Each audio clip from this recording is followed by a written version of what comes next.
Hello. Today I'd like to answer a question from one of you. Am I a scientist? It's a great question and perfect channel to chat about that. So hello, my name is Greg Friedman. Welcome to the channel. According to YouTube, 97% of you. This is the first video on this channel that you're watching. Welcome. Here we talk about scientific topics, mostly centered around plasma, although today will be less about plasma. The only plasma part is that I'm a plasma scientist. So today, I'd like to answer a question from Vicky G7377. I have a question for you. Are you a scientist? Nowadays, everyone is called a scientist. Where I come from, we have another understanding of scientists. Well, Vicky, first, welcome to the channel. Glad to have you here. And it is a wonderful question. It's a bit of a Pandora's box. So I'll go on a couple of tangents. First, tell you something I think are interesting and very related stories. Then we'll look at what ChatGPT thinks a scientist is, and I'll give you my opinion on those. So first, let me tell you about this guy I know really well. He's 47 and a half, and as far as he can remember, one of his earliest childhood memories is sitting with his grandfather, sitting on his grandfather's lap in a dark room with red light somewhere above, developing photos. So this kid has been around photography his whole life. As far as he can remember, he's always had a camera around.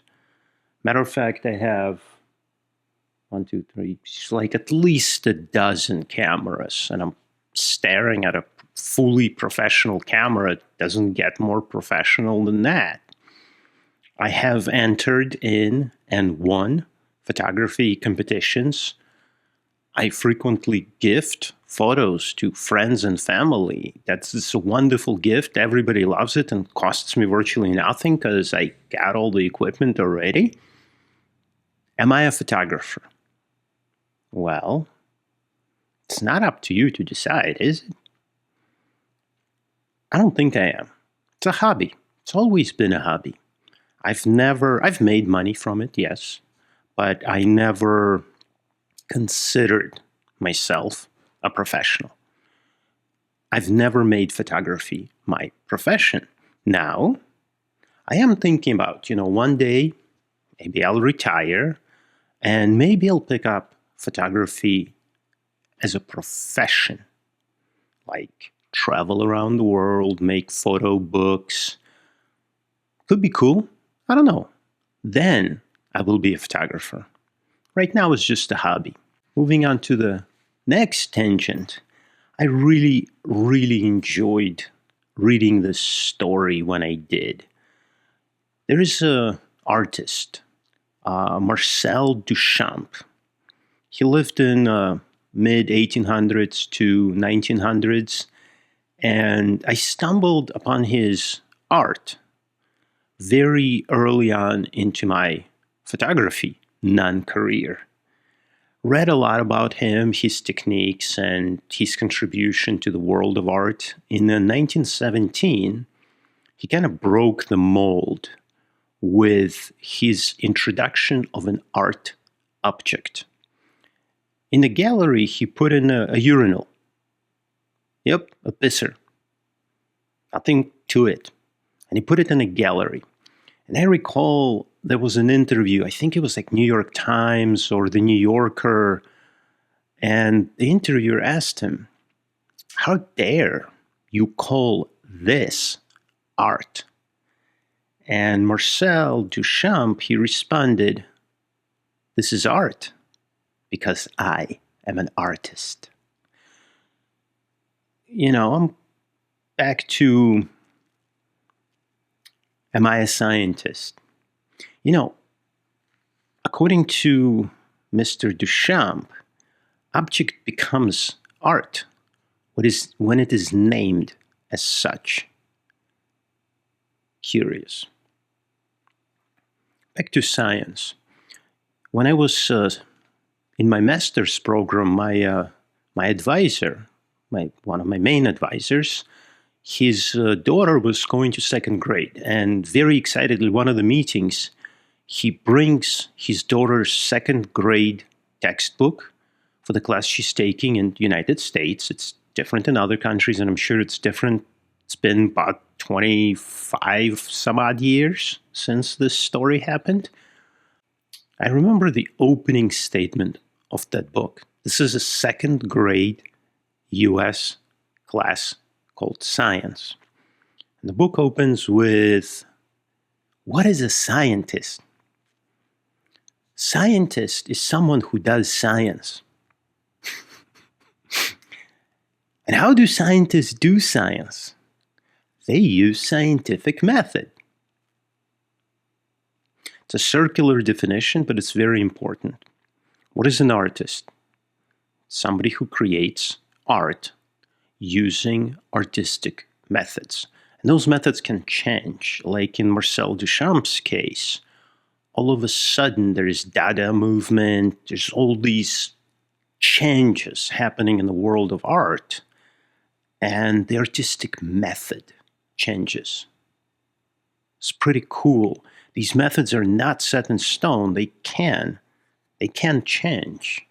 In my lifetime, we moved from film photography. I mean, I remember paying ridiculous amounts, developing negatives, developing positives, developing large format prints. I mean, those are crazy expensive, and digital cameras come around. And oh my God.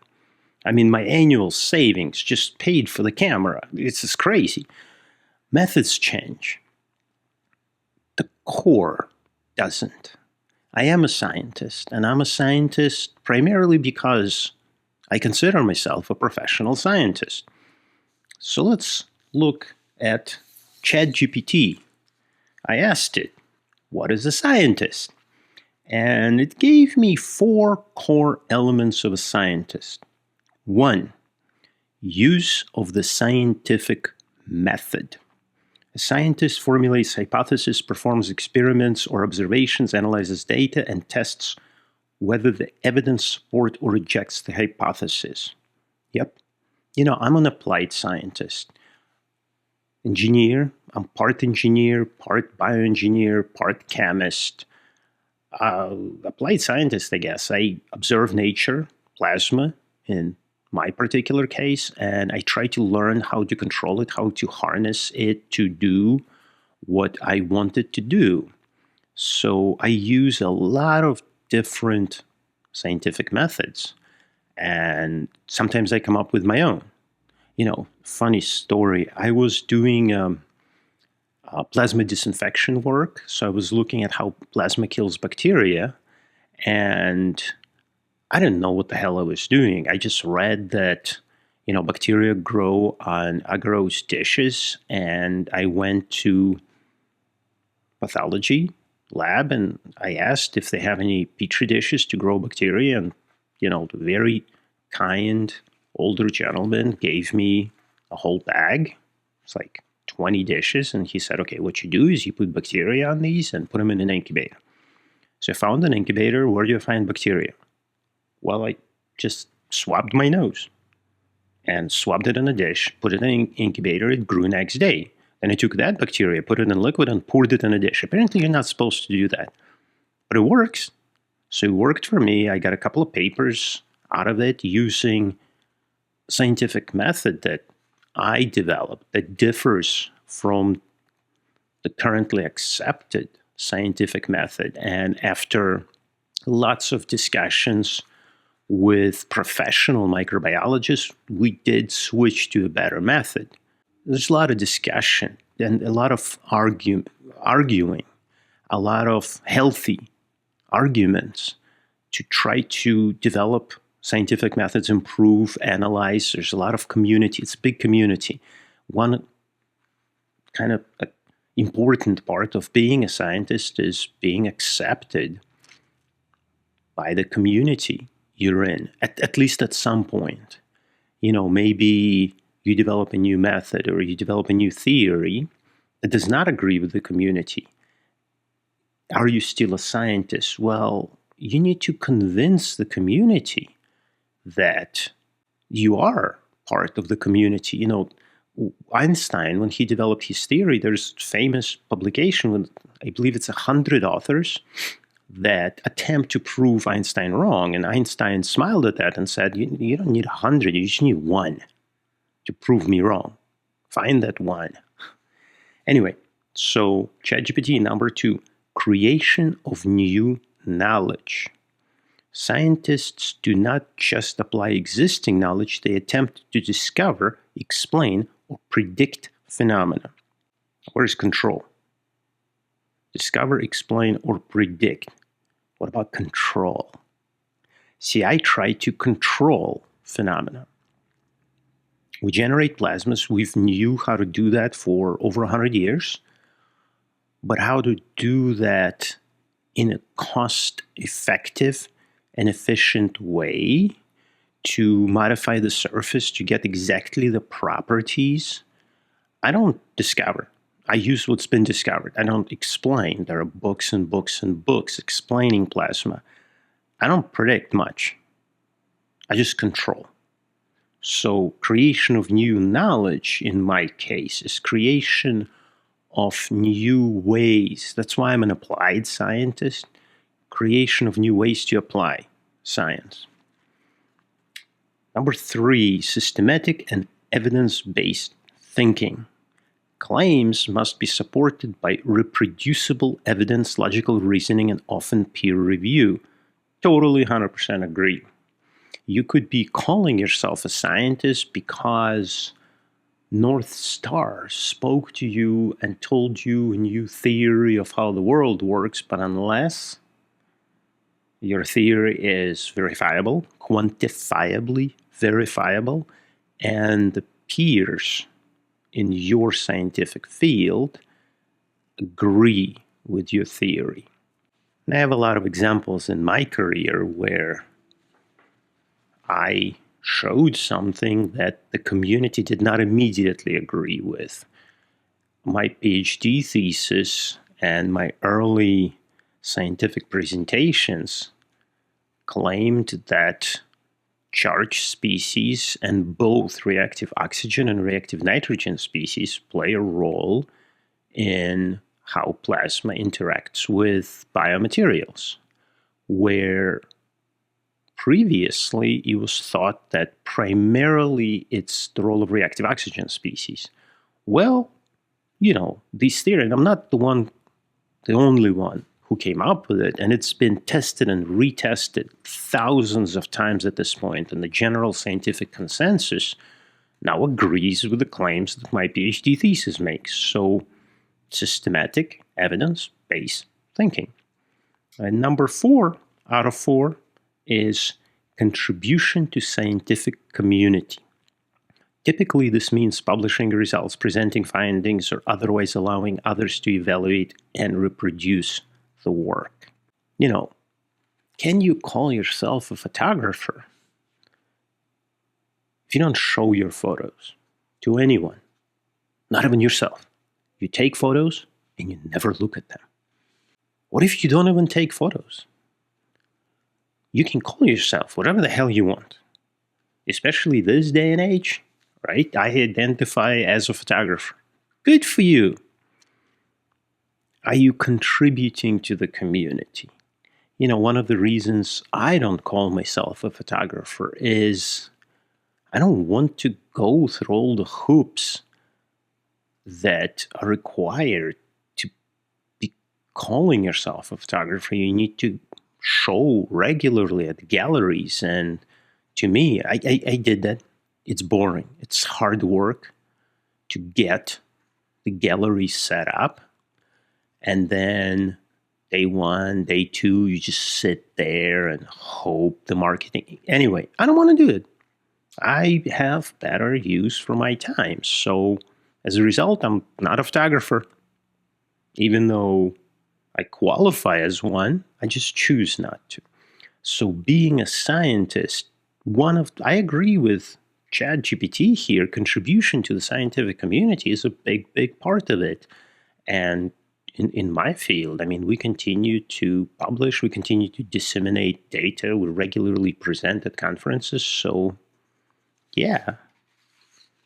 So to answer your question, yes, I'm a scientist because I call myself one, and there are a number of people that agree with me. There is Google Scholar. I leave on the main video in the description. I leave all of my scientific credentials for many universities. One of the main credentials is H-index and I-index, and you'll find those for me in Google Scholar link below. So that ought to tell you something. But main thing is I'm not a photographer because I choose not to call myself one.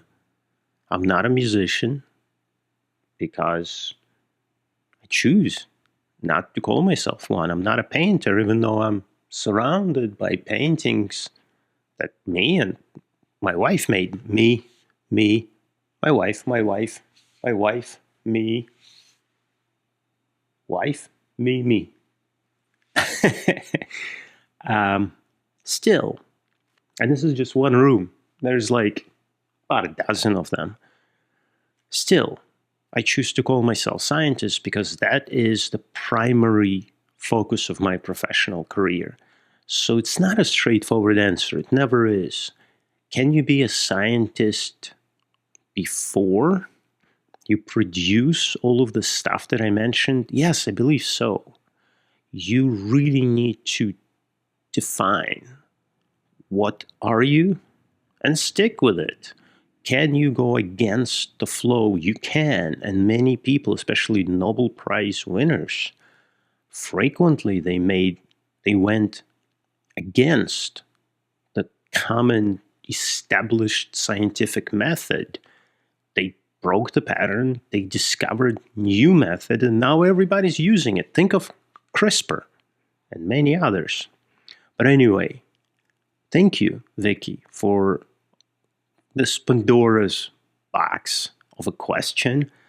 I hope I clarified to you both what I am and what I think of what I am. I hope it was fun to listen to this. If you have any questions, please post them in the comment section. I always read them, and the ones that I think are interesting and challenging and within my domain of expertise, I make videos out of. Peace. I'll see you in the next one.